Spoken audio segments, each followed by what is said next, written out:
xibaar yu wér te wóor ca tàng ba abonnez-vous pour ngeen di mën di jot suñuy vidéo. dal leen ak jàmm seen bi di Buzz 221HD. kii di Moustapha Sarré di ministre porte-parole ginnaaw bu président Macky Sall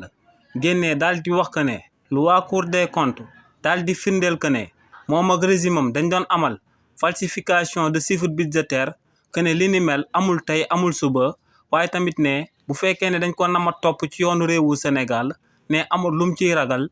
te ne tamit si lu yàggul dara dina dellu si réewu Sénégal. ginnaaw bu président Macky Sall yëkkatee kàddu yooyu nag kii di Moustapha Sarré di ministre porte-parole daal dina ko siy tontu kii di Moustapha Sarré ne kullu sénégalais daal dinay xam que ne Cour des comptes amut institution bu ko gën a crédible ci réew mi di Sénégal te ne li ni mel teewul président Macky Sall génn daal di weddi rapport Cour des comptes bi. ne lu sabab kookee di président Macky Sall daal di am taxawaay boobee nag moom mooy que ne moom moo nekkoon chef de gang bi nga xam ne moom moo doon jiital régime am bi yëpp ngir ñooñee di fi daan amal ay ñaawteef ginnaaw ba mu nekkee woon ci bopp réew mi.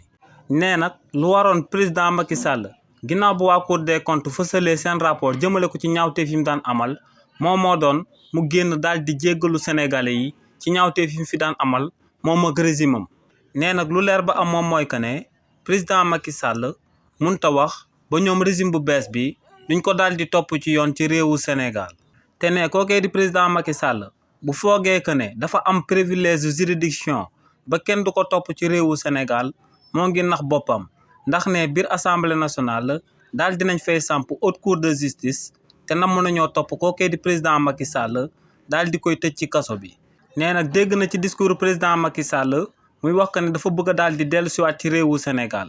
ne li ni mel rek la état bi di xaar ne ñoo ngi xaar kookee di président Macky Sall ngir mu dellusiwaat ci réewu Sénégal ne kon lu ko leer ba am moom mooy que ne ci kaso bi lay fanaan ci bés boobee. xibaar yu wér te wóor ca tàng ba abonnez-vous pour ngeen di mën di jot suñuy vidéo.